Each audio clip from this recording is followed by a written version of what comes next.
court, Your Honor, may it please the court. First of all, I'd like to extend my condolences to the Russo and Flanagan family. I can't imagine how difficult this is. It's terrible. People's acts have consequences, and the consequences here are up to you. You have a range of possibilities as it relates to a girl who was 17 at the time, who is now 19 years old, and has no criminal record. And as you so correctly pointed out in the opening, the decision when she gets out is up to the parole board. And we know how the parole board operates, and we know that everybody gets flopped at least once. So a 15-year sentence becomes a 20-year sentence at minimum, and it'll be up to this young lady here as to how she's going to conduct herself for the next 20 years or whatever the sentence would be. That would be number one. Second of all, I'd like to say thank you so much for allowing and taking the time to read those letters. And I would like to concentrate on the letters from the people from Juvenile Court. First of all, Ms. Smith and Ms. Kent. They have been the people who have monitored her progress since she was entered the juvenile detention facility, where she was for about 9 months. And I would like to commend them for writing these letters, because ultimately, or initially, I tried to have them send a letter, and the people at juvenile court wouldn't let them. And so they sent these letters anyways. And what do we see from their letters? We actually see where both of them say that she expressed remorse during the time. What the prosecutor played there was after the accident and way before she was ever incarcerated. They also both say that they have observed her grow as a person, that she's taken every single class possible, both culinary and college, that she's actually been a model inmate, the letters say, and that she has exhibited what they call the highest level of behavior. They grade people 1, 2, 3, 4. The better your behavior, the higher the number. She has always received the highest number. She's also been receptive to counseling, and as Ms. Kent said, she has been making amends. I'd ask you to pay special attention to the letter from Kelly Leitner that I think talks about certain, she cites certain things. Ms. Leitner is asking you to consider that the brain is not fully developed until 25 years or older. Her choices, Mackenzie's, and actions are indicative of teenage invincibility. While, based on your decision, you don't find that, I find that there are. I remember when I was young, the dumbest things I ever did, and I'd hate to be judged for those things. So really now I'm going to give you my observations, because I understand what you talked with Mackenzie's mother about acceptance of responsibility, etc. All I can tell you is that from the moment I met this young lady here, she expressed sorrow. And I would say during the course of this trial, in the initial emails and statements, she said, "I'm sorry for what you did." The prosecutor has said that she hasn't accepted responsibility. Well, as you remember, during the course of this trial, our defense was that it was a reckless homicide. That's taking responsibility for what she believes happened. So I would respectfully disagree with that. I've seen her express true remorse in the times that I met her in jail, and I don't think it's self-serving. And I'm going to say, as an officer of the court, that I feel very confident saying that she has expressed true remorse. So ultimately, another thing that you have to ask for is the likelihood of recidivism, etc. Based upon all of those things, I respectfully request that you run the sentences concurrently. Thank you. Is there anybody else that wants to speak? Not on behalf of the state, Your Honor. No, Your Honor.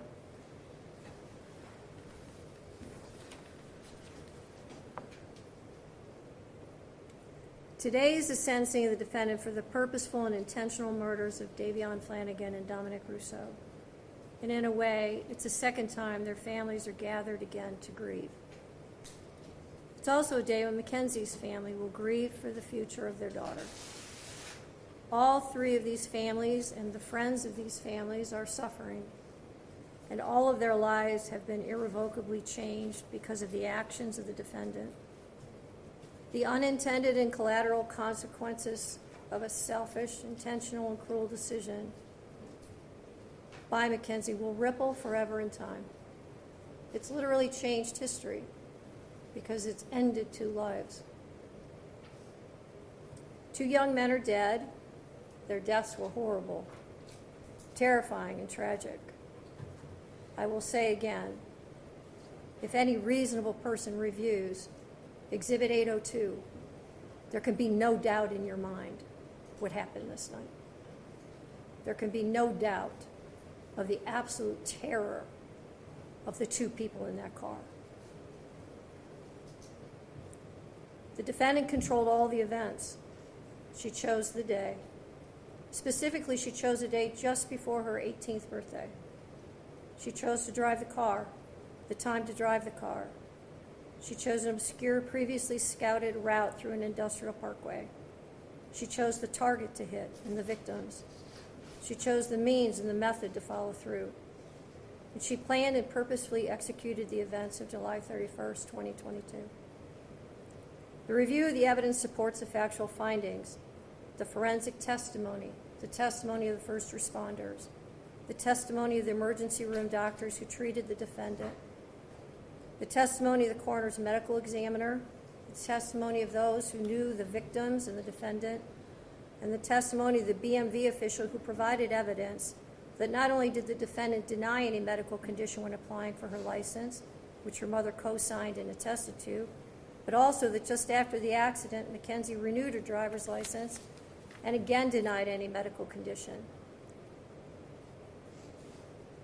In fact, the defendant was so concerned about driving that, as the state mentioned, during the investigation, she asked if they could just suspend her license for 10 years.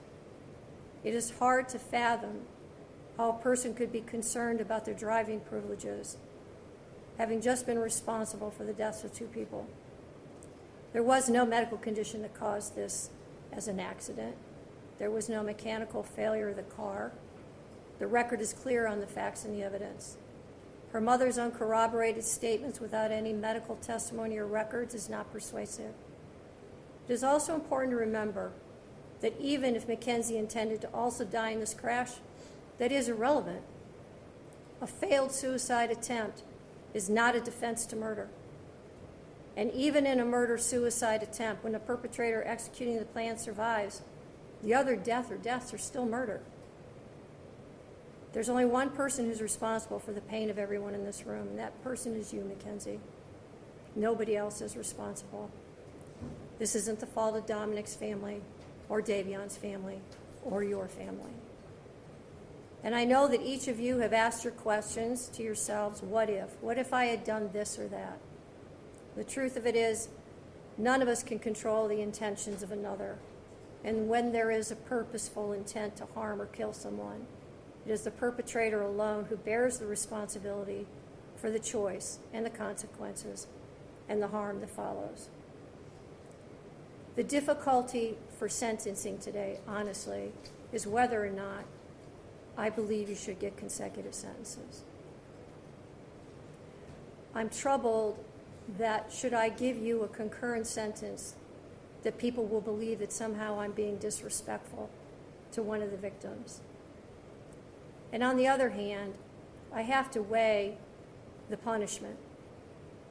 There's a very good likelihood, Mackenzie, that you will spend the rest of your life in prison.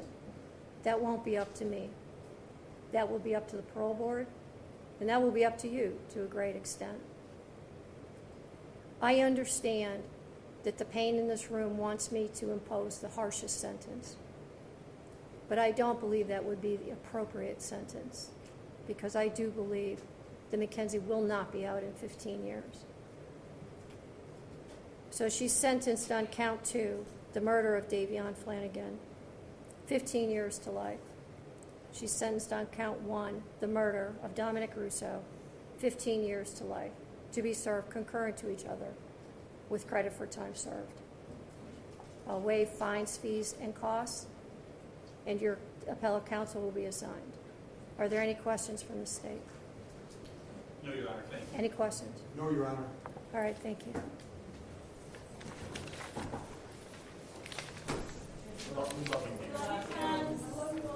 You're innocent.